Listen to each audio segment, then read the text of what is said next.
2007 yılından beri orada maden arama işlemleri yapılıyor.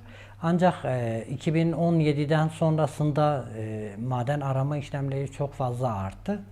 Artım sonrasında da birçok dağda ve birçok ormanlık alanda tahribatlar yapıldı.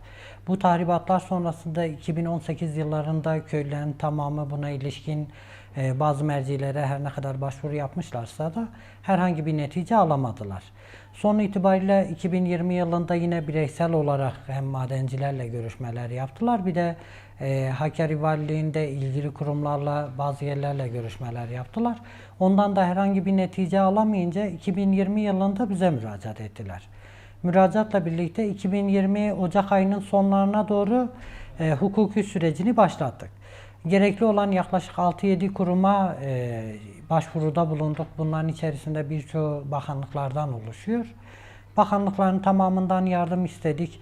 Sırasıyla buna ilişkin olarak örneğin Tarım Orman Bakanlığı tarafından oradaki ağaçların sökülmesi, tarımın artık bütün arazilerin tarıma el veremeyecek hale getirilmesi, yine hayvancılığın yapılamamasından dolayı buna ilişkin başvurular yaptık. Aynı şekilde de yine Çevre Şehircilik Bakanlığı'na başvurular yaptık. Bu başvurularımızda da yine çevrenin tamamen tahrip edilmesi, doğal kaynak sularının kirletilmesi, yine hayvancılık, tarım ve geri kalan köylülerin geçimini sağlayabileceği bütün doğal ortamların yok edilmesine ilişkin olarak başvurular yaptık. Bu yönüyle şu anda da başvurularımız ve hukuki sürecimiz devam ediyor. Başvurulardan bize şu ana kadar 3 tane geri dönüş oldu. Bunlardan bir tanesi Tarım ve Orman Bakanlığı tarafından. Tarım ve Orman Bakanlığı da göndermiş olduğu cevap yazısında gerekli olan incelemeler yapılmaktadır. İncelemeler bittikten sonra tarafınıza ayrıca bilgi verilecektir şeklindeydi. İkinci olarak Çevre Şehircilik Bakanlığı tarafından kısmi bir geri dönüş yapıldı. Geri dönüşlerinde de yine personelleri tarafından inceleme yapılacağını, inceleme sonrasında tutulacak rapordan bizlerin de haberdar edileceği yönünde bir bilgilendirme oldu. Ekstradan yine Çevre Şehircilik Bakanlığı takribi olarak bundan 7-8 gün öncesinde Hakkari Kavaklı Köyü'nde memurları aracılığıyla keşif düzenlediler. Keşifte biz de hazır bulunduk. Gelen memurlar hem oradaki alanın fotoğrafını, videolarını çektiler. Aynı zamanda sudan ve topraklardan numuneler aldılar. Son olarak da hemen hemen kazım yapılan bütün mağaralarda, kazım yerlerinde birebir keşif yaptılar. Yaklaşık bir günlük bir inceleme sonrasında rapor tutup tekrar bize bilgi vereceklerini söylediler. O şekilde bakanlığa geri gitmişlerdi. Son olarak Hakkari Çevre Şehircilik İl Müdürlüğü'nden bize bir cevap gelmişti. Cevapta da her yıl bildiğiniz gibi madenlere ilişkin olarak rapor tutulması gerekiyor. Çevre etkilerinin ÇED raporu tutulması gerekiyor. Ancak düzenli olarak ÇED raporları tutulduktan sonra bazı süreçlerde artık ÇED raporu, o yıl için ÇED raporu düzenlenmesine gerek yok kararı da alınabiliyor. Bize Hakkari Valiliği Çevre Şehircilik İl Müdürlüğü'nden gelen yazı cevabında 2021 yılında ÇED raporuna gerek olmadığı yönünde karar alındığını, ancak bizim başvurumuz sonrasında gerekli incelemeler yapıldığında bir kısım uygunsuzlukların tespit edildiği ve bu tespitler neticesinde de idari birimlere bilgi verildiği ve idari yaptırımların yapıldığı yönünde cevap yazısı gelmişti. Onun dışındaki diğer kurumlardan hala tarafımıza herhangi bir cevap gelmedi. Şimdi bizim genel itibariyle 7 başlık altında taleplerimiz olmuştu. Bu başlıklardan ilki ilgili şirketin normalde çalışma sahasının dışına taştığı ve saha dışındaki yerlerde de aynı şekilde tahribatlar yapıldığı yönünde bir maddemiz vardı. Yapılan tahribatlar genel itibarıyla dağların birçoğunda delinme yoluyla çalışmalar yapıldı. Ancak o dağlardan herhangi bir netice alınamayınca çıkarmış oldukları toprak, moloz ve benzeri çalışmalarda hepsini olduğu gibi orada bırakıp yeni yerlerde bu kez arama yapmaya başladılar.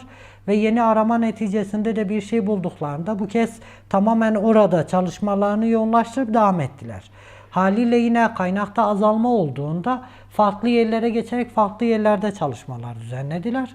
En son dediğim gibi bir hafta öncesinde keşfe gidildiğinde yaklaşık 7-8 yerde mağaraların açıldığı, çalışmaların devam edildiği, bir o kadar da yine bizim göremediğimiz ve gözler önüne de yine serilen bazı yerlerde de çalışmaların yapılıp ancak orada durdurulduğunu da gördük. Normalde yapılan çalışmalar sonrasında eğer bir şey bulunamadıysa bile veya faaliyetleri sonlanmışsa bile eski haline geri getirmeleri icap eder. Orada sökmüş oldukları ağaçları, yine kirletmiş oldukları alanı tekrar yeşillendirmeleri, tekrar ekimi yapmaları ve eski hale getirip ancak öyle çıkmaları gerekirken bunun tamamını hani yoğun bir tahribat sonrasında öyle bırakıp gitme yolunu tercih ettiler. Bir de dediğim gibi birinci başlıkta olduğu gibi normalde sahaları içerisindeki madeni tükettiklerini biliyoruz. Tükendiği için de bu kez civar dağlara sıçrayarak kendi alanlarının dışındaki yerlerde de kazım yapmaya başladılar. Yine ikinci durumda ileriye sürdüğümüz ikinci maddemizde oradaki kaynak sularının kirletilmesi nedeniyle normalde köylülerin geçimleri genel itibariyle hayvancılık üzerine. Artık hayvanlarını bile su ihtiyacını karşılayamayacak duruma geldiler. Çünkü yapılan çalışmalar sonrasındaki çıkan bütün toprağı direkt oradaki suya atık olarak atıyorlar. Yine çıkan taşları ve şeyleri suyun yönünü değiştirerek tahribatlar oluşturuyorlar ve suyun kirlenmesine yol açıyorlar. Aynı şekilde bir üçüncü ileriye sürdüğümüz iddiamız vardı. Onda da kişilerin artık tarımla, yani köylülerin artık tarımla uğraşamayacak hale gelmeleri yönündeydi. Bunda da yine dediğimiz gibi bu kazımlar ve çalışmalar devam ederken makinelerin çıkarmış olduğu devasal toz bulutları köylülerin ekim ve biçim alanlarına sıçrar duruma geldi. Haliyle oradaki alanlarda artık hiçbir ekim veya tarımla uğraşabilecek bir yer kalmıyor onlara ve bunu da artık bırakmış duruma geldiler. Yine bir diğer sıkıntımız köylülerin birçoğu arıcılıkla uğraşırlardı.